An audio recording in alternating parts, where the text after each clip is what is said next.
For me, storytelling is a way to pass down stories from generation to generation.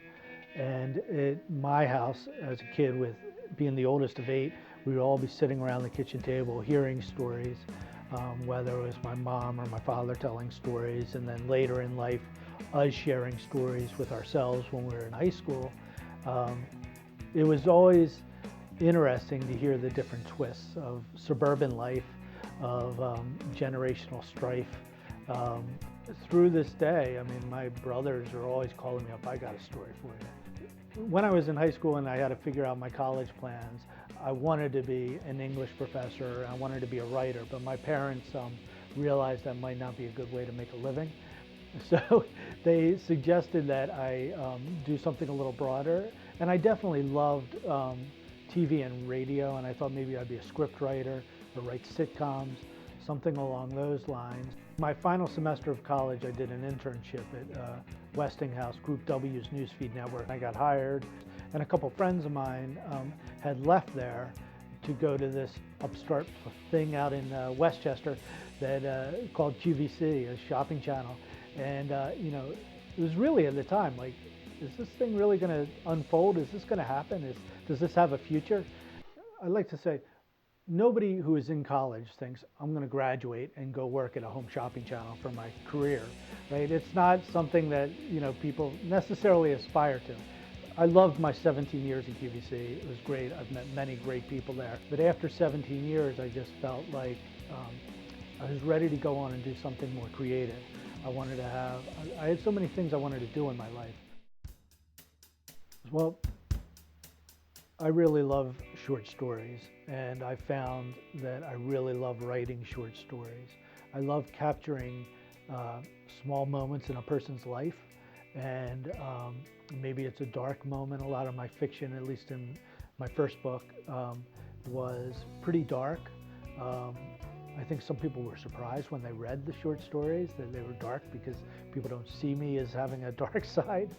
But I think everybody goes through those moments of crisis, whether it's in the middle of the night or at certain times of their life. And putting that on page is very sad but beautiful. I try to get at some kind of kernel of truth, a nugget of what it's like to be human, of the pain we all go through at times. And try to put that on the page, because I think people want to know that it's a shared experience. Westchester Story Slam started with a tweet.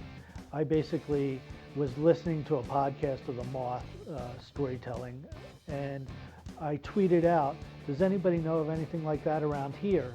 And there's several local Westchester people on Twitter that I knew, and a couple of them replied like, no, but you should start one and we'll come.